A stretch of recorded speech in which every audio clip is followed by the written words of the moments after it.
une autre interface série que j'avais presque oubliée et je me dois de la couvrir, c'est l'interface OneWire. OneWire? Juste un fil?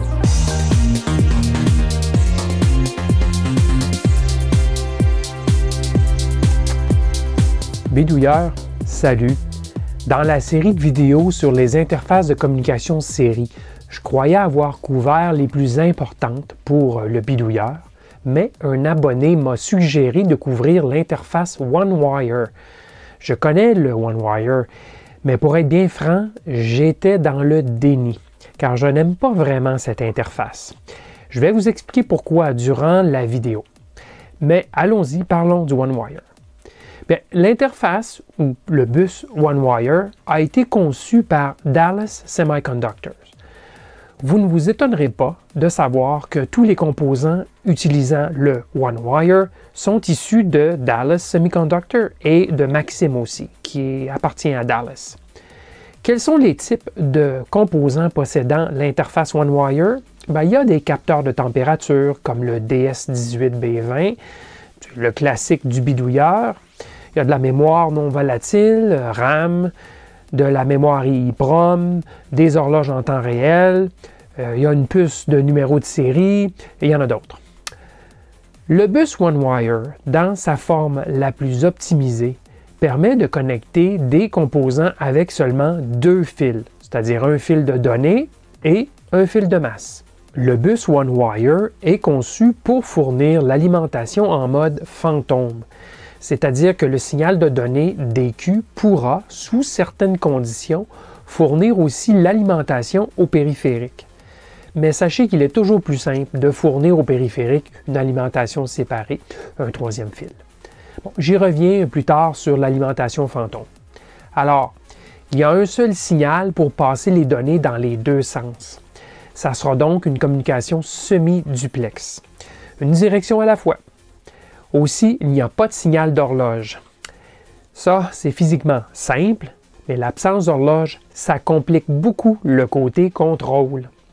S'il n'y a pas d'horloge qui cadence la transmission dans les deux sens, le bus devient donc dépendant du minutage, des délais présumés par le protocole. C'est une des raisons pour lesquelles je n'aime pas beaucoup ce bus. Avec le SPI et le I2C, on peut cadencer l'horloge à n'importe quelle vitesse, régulière ou pas, et bouger une broche de microcontrôleur à la fois à notre rythme. Mais avec le OneWire, on nous force le débit dans la gorge. Et qui plus est, vous verrez que le protocole exige d'atteindre une résolution de minutage d'une microseconde. Pas trivial de reproduire ça avec un petit microcontrôleur. Cela demande beaucoup d'attention dans la création du code et possiblement la nécessité d'écrire du code d'assembleur pour garantir un minutage régulier. Ce sera donc un protocole pour lequel on aura tendance à utiliser les librairies de fonctions déjà existantes. Ceci dit, j'avoue que les simples deux petits fils, signal et masse, ça facilite le câblage à distance d'une sonde en température, par exemple. Côté débit de transmission, on parle d'une interface lente de 15 kilobits par seconde, mais compte tenu du type de périphérique contrôlé, par exemple des sondes en température, c'est suffisant, 15 kilobits par seconde. Et en plus, une vitesse lente comme cela permet d'allonger la distance du câblage. Il existe un mode overdrive à 111 kilobits par seconde, mais je ne suis pas sûr que ce soit beaucoup utilisé, peut-être pour les mémoires, mais certainement pas pour les sondes de température. Sur le premier dessin, je ne vous l'avais pas ajouté par souci de clarté, mais il y a nécessité d'une résistance pull-up sur la ligne de données et placée près du mètre. Cette résistance est nécessaire du fait que tous les circuits intégrés sur le bus fonctionnent en drain ouvert, donc un niveau bas, solide, mais un niveau haut, flottant. C'est donc la résistance pull-up qui fait le travail de tirer la ligne vers le niveau haut. La valeur de la résistance est quand même assez critique. D'abord, il faut une résistance assez faible pour permettre une remontée rapide de la ligne et donc combattre la charge capacitive sur la ligne. Et on comprendra que plus il y aura de périphériques, bien, plus la charge capacitive sera grande et plus on devra diminuer la valeur de la résistance. Mais il y a aussi le mode d'alimentation fantôme, ou l'alimentation parasite, si vous voulez, qui dépend de cette résistance pour fournir l'alimentation au périphérique. La valeur de départ suggérée pour cette résistance de pull-up est de 4,7 kΩ.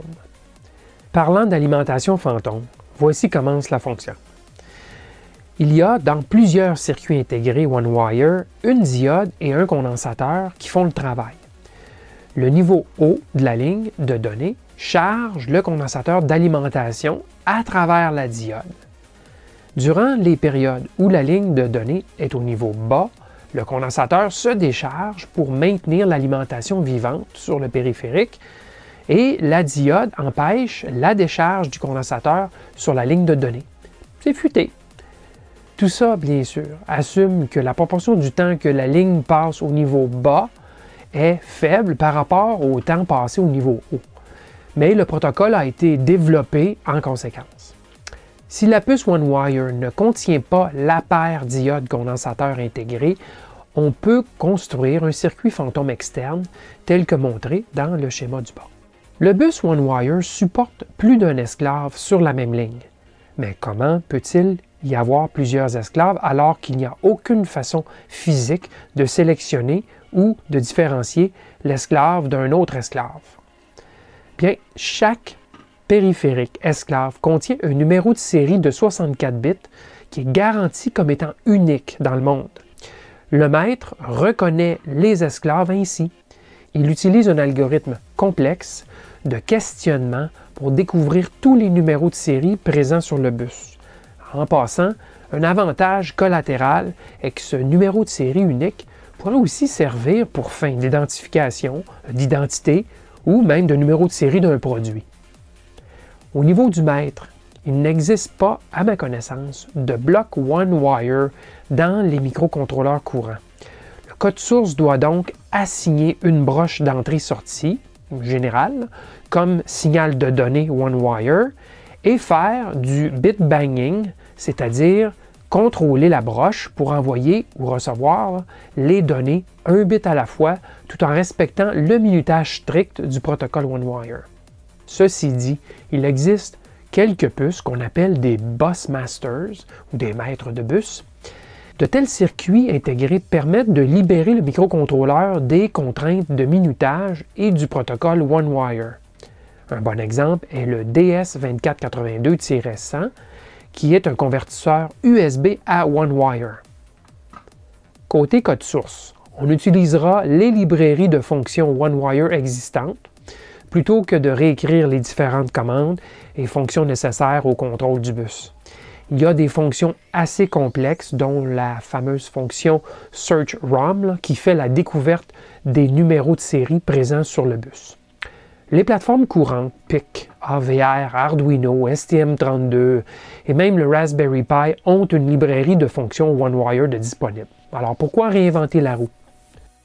Alors pour bien comprendre comment fonctionne le protocole, on va regarder ce qui se passe sur la broche de données là, DQ pour saisir là, le minutage. C'est assez intéressant et important en même temps de savoir si on veut déverminer. Alors, il y a trois types de lignes ici. La ligne foncée, c'est le maître qui contrôle. La ligne foncée mince, c'est la pull-up qui tire vers le haut. Et la ligne pâle, c'est l'esclave. D'accord?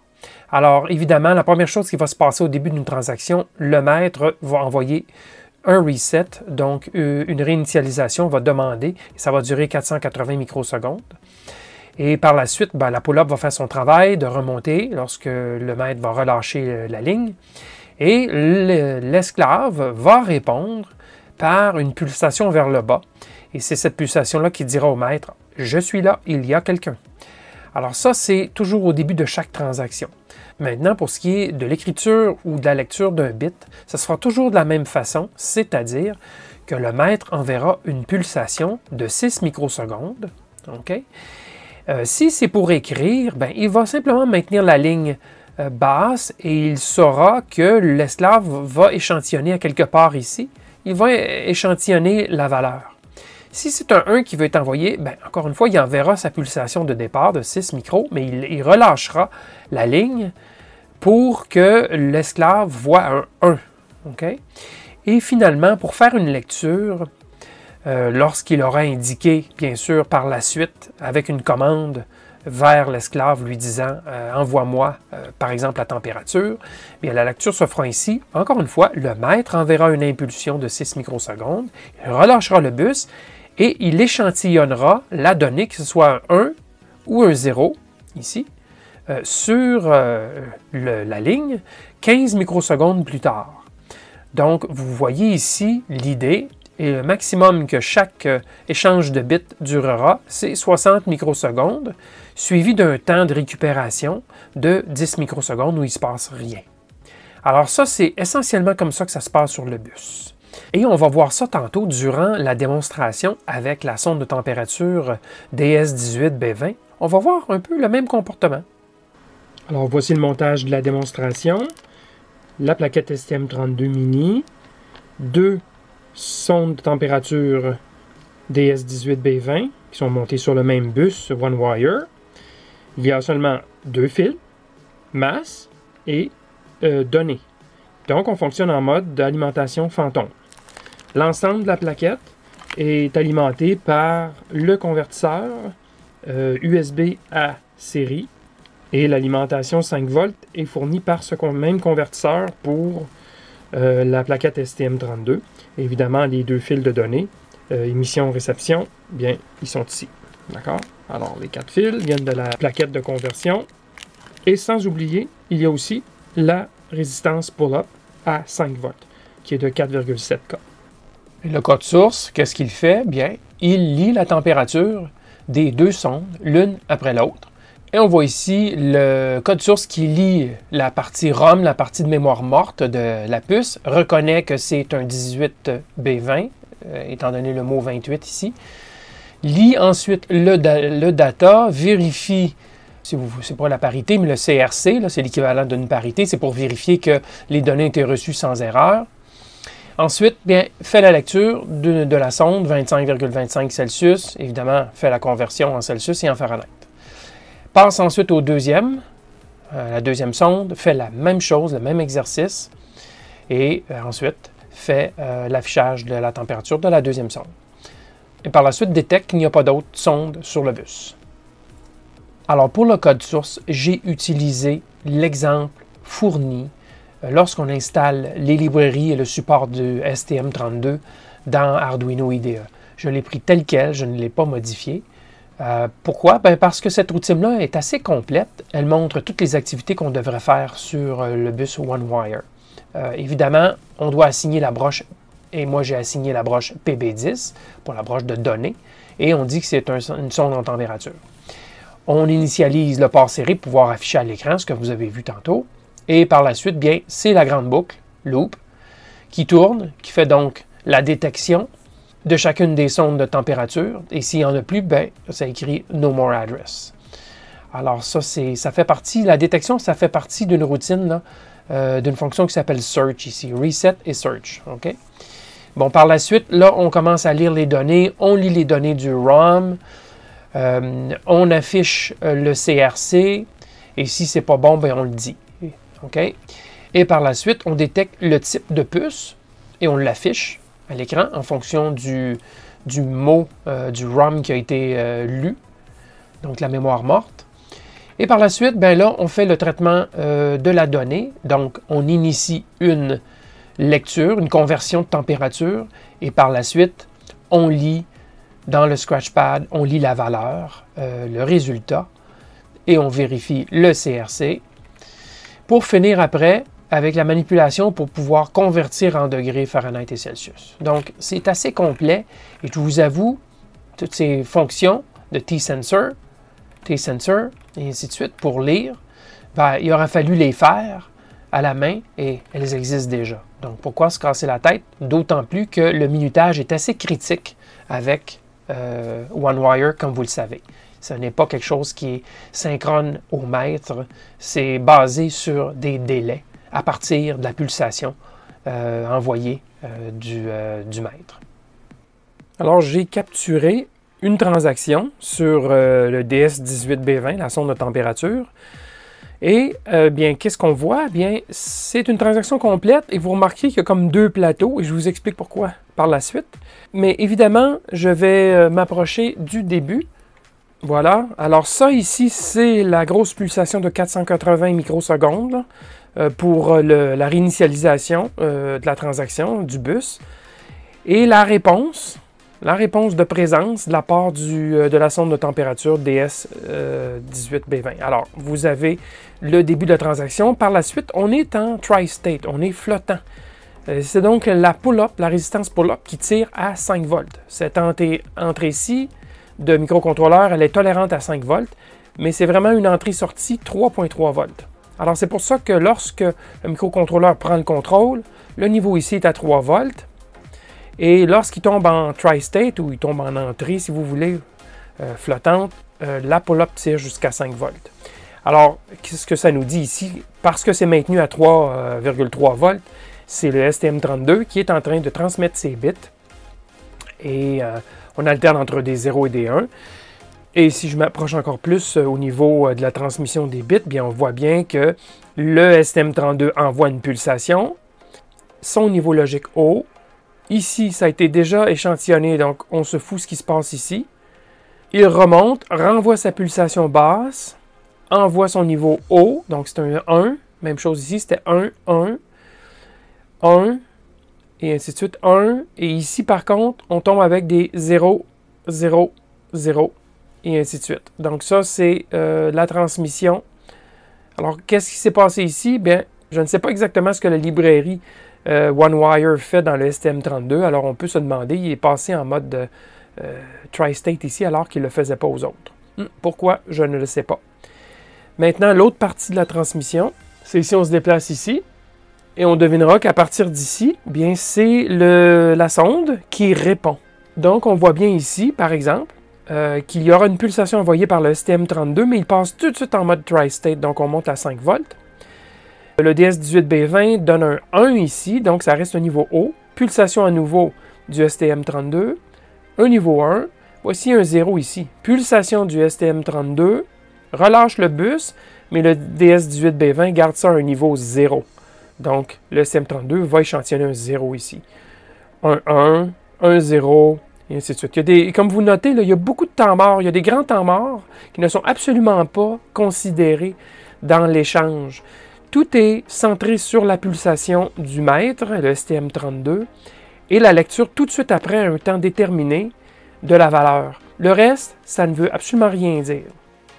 Eh bien voilà, ça fait le tour du thème OneWire. Si vous désirez approfondir le sujet, le site de Dallas Semiconductor, ou Maxim, qui d'autre, contient plusieurs documents en anglais cependant qui traitent du bus OneWire. Comme toujours, j'apprécierais que vous manifestiez votre approbation par un pouce vers le haut si vous avez apprécié cette vidéo. Donc, merci et à la prochaine!